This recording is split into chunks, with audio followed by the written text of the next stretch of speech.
Podcast Bombs.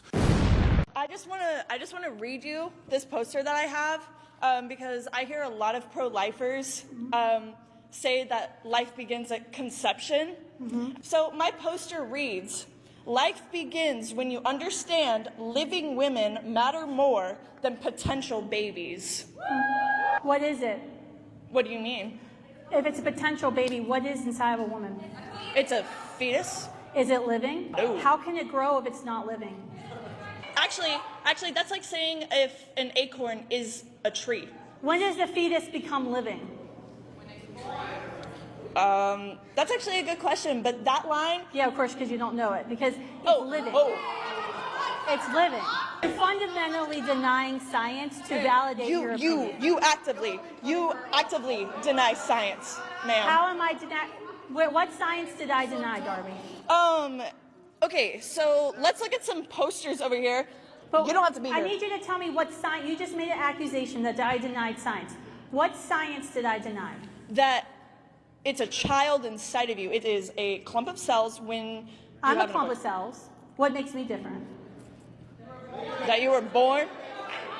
You were born. So you don't. What you're arguing is that anything that is not born is not valuable of life. I did not say that. It's subjective.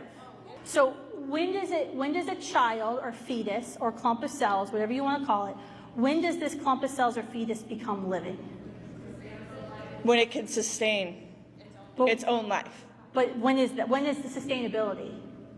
That's exactly what she just said. No, when is sustainability?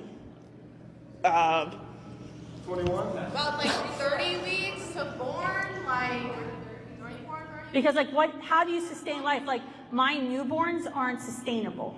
You can't just have a newborn and they just like live on their own, right? Right. They're not sustainable.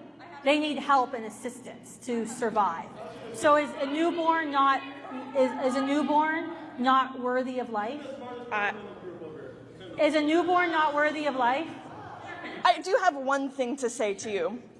How is it that when my mom was in college 30 years ago, she was protesting the exact same thing that me and these wonderful other women and men on this side have been protesting? How is it? Why? The reason we're still having the question is because some people don't want to accept the natural consequences of heterosexual sex and be inconvenienced by another human life and want to selfishly choose to end human life in order to have their whims met.